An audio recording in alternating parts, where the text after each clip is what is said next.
Hello， 大家好，我是自区人民医院的龚瑞。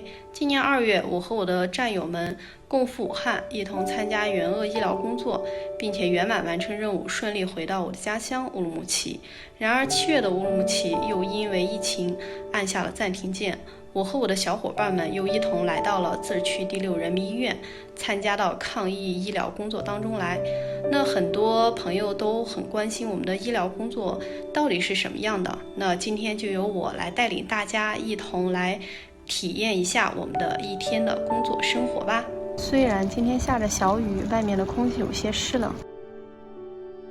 今日繁华的街道在特殊疫情期间显得异常的冷清。历经半个小时车程，我们终于抵达了6院。现在准备排队测体温。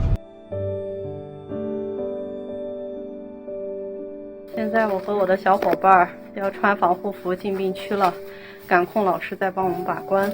晚上10点半，我们要开始夜查房了。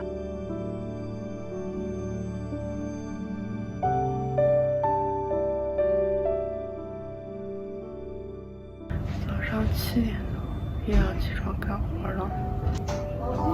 这是我的小伙伴儿，来打个招呼，嗨。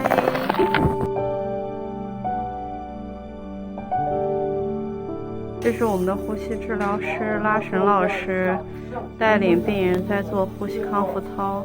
不是，那个12号开的13号没做，是操作做的。昨天是0.97嘛，看看今天的是多少？他们今天没有维护。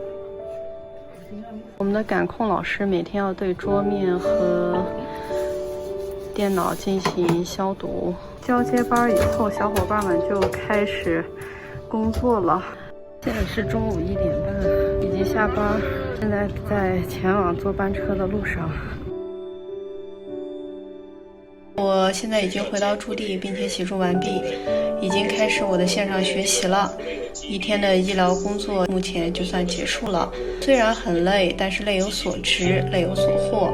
也希望我的家乡呢重启，只要怀揣着希望去努力，就能期待美好的出现。加油，乌鲁木齐加油！